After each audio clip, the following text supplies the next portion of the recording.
First of all, what is your reaction to this? What does this signal to the ticket? Well, it's great to be with you, Emily. And this signals that Joe Biden is all in, that he is bringing on board a strong, progressive African-American woman who is a powerful senator with national chops, and he's going to take the fight to Donald Trump. So at its core, he's found a partner who is going to stand with him as a combined ticket of the face of America, and it stands in stark contrast to Donald Trump and Mike Pence, and it's going to be a very aggressive team heading down the home stretch here into November. Now, obviously, Joel, there's been so much speculation leading up to this announcement. And, just a couple of weeks ago, we were hearing that perhaps Joe Biden wouldn't be able to get over some of the issues that he had on early in the campaign with Kamala Harris, who, really it took him to the mat in terms of his record on busing. There was some back and forth. After that, what do you make of the fact that he was able to get over that in terms of making this pick? Yeah, no, it's a great question. I don't think he was ever the person who had to get over it. I think it was many of the people who were advising him potentially that had to deal with it. But he seemed to be the kind of person, and he is the kind of person that can look past debates and political clashes because he understands politics. And I think that's a really strong quality in a leader, is that he can work with and engage diversity and diversity of opinion. And that's what we need right now. And what Joe Biden is bringing to the table is leadership, a quality of healing, of engaging people, of being able to respect difference. And that's such a different tone from what we have in the White House right now. And so it's a show of strength, a sign that he is the kind of person who has enough self-confidence to be able to deal with those who may not agree with him on everything and bring them on board. That's a very good sign for him.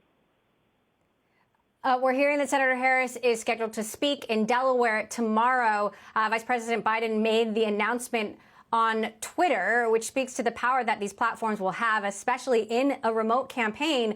They've now got some hard work cut out for them. I know that Biden is ahead in the polls, but talk to us about what they need to accomplish here. Number one, getting more people to vote.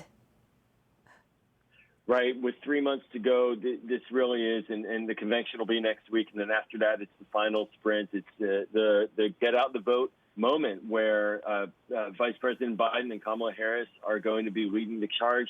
And it's really about many of the swing states, in particular in the Midwest, in Michigan and Minnesota. It's about states like Arizona that are on the fence and that could potentially flip, and states like Florida as well, where it's critical to get voters mobilized and out. If we get our voters out, we will win this election because the polls show us that is the case. But getting people out is always the hardest test, and it's one that no one can take for granted. So I think we're going to see the campaign emphasize as much as possible voter contact through the Zoom and through the COVID pandemic. It's harder, but there will be a significant amount invested in technology, in texting and emailing, in engagement online through digital to get people to come out and vote, but more importantly as well, to ensure that they do their mail-in balloting that the President Trump is so afraid of. Biden's ability to connect remotely and connect on social media has been questioned, especially since President Trump has so expertly used social media to his advantage.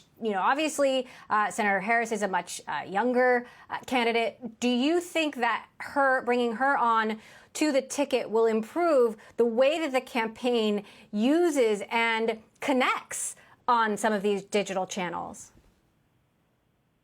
Well, Kamala Harris ran for president already. She has built up her own independent infrastructure, and we're going to see that merge with Joe Biden's infrastructure and, of course, the Democratic National Committee, the DNC's infrastructure, and others who have endorsed him. And it's really important to ensure that their infrastructure, their list, their engagement does reach everyone. So it's going to require a lot of creative messaging. It's a complicated environment when one doesn't have the door-to-door canvassing operation that is typical for a campaign of this nature in particular.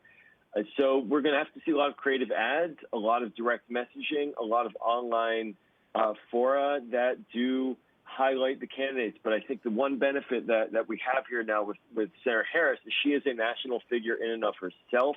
She has stature. Combining that with Joe Biden, who has nearly 5 decades of national presence, is a ticket that is already well known. So it's less about name identification and more about just ensuring that there's voter mobilization amongst the base. And that's where the campaign is going to really focus its efforts.